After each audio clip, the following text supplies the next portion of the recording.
Bodyguard एक ऐसा शब्द है जिसकी बात आमतौर पर ज्यादा नहीं होती, क्योंकि इनको लोग ये समझते हैं कि इनका काम सिर्फ सुरक्षा करना होता है।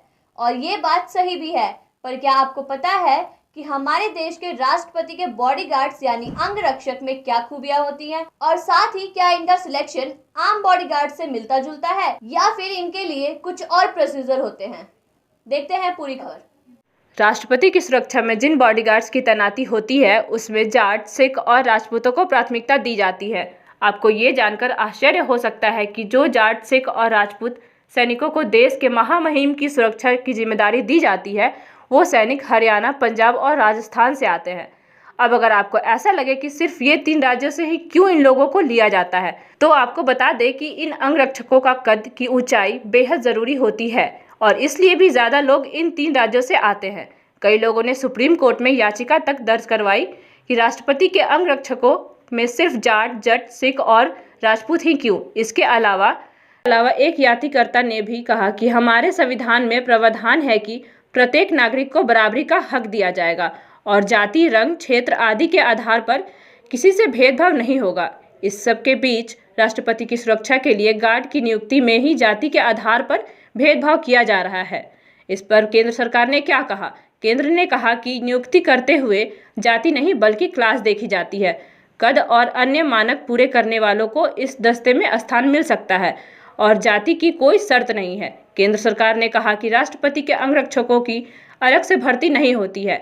आर्मी से ही कार्य के अनुरूप टुकड़ियों को बांटा जाता है और उनको नियुक्ति दी जाती है। ऐसे में राष्ट्रपति के अंगरक्षकों की नियुक्ति प्रक्रिया में जातिवाद का आरोप पूरी तरह से गलत है। आपको बता दें कि राष्ट्रपति के कमांडर इन चीफ का दर्जा मिला है और वो देश के तीनों सेना, थल सेना, जल सेना और वायु सेना के प्रमुख होते हैं। जिनकी सुरक्षा की जिम्मेदारी जिनको मिलती है वो कहलाते हैं प्रेसिडेंट बॉडीगार्ड्स यानी पीबीजी।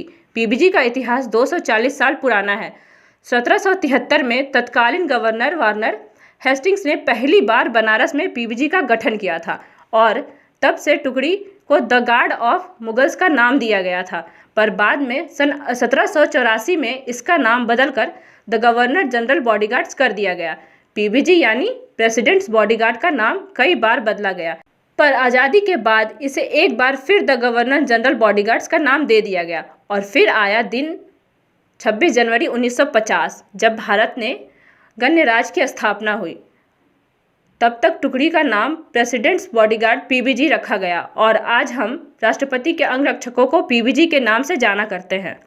आर्मी कहती है कि पीबीजी लगभग 150 सैनिकों की एक छोटी इकाई है जिसका काम राष्ट्रपति सचिवालय के अंतर्गत होता है। इसके अलावा ये सैनिक राष्ट्रपति भवन में प्रोटोकॉल के अनुसार पूरे शिष्टाचार से काम करती हैं। इन जवानों की हाइट 6 फीट होनी ज़रूरी है। हालांकि स्वतंत्रता से पहले ये योग्यता 6 फीट 3 इंच थी, पर कोर्ट ने करीब 3 साल पहले पीबीजी में 3 जाति से ही सैनिकों को मान्यता देने की अपने फैसले को सही बताया था। वर्तमान समय में पीबीजी में सिर्फ कुछ ही सैनिकों का चयन होता है।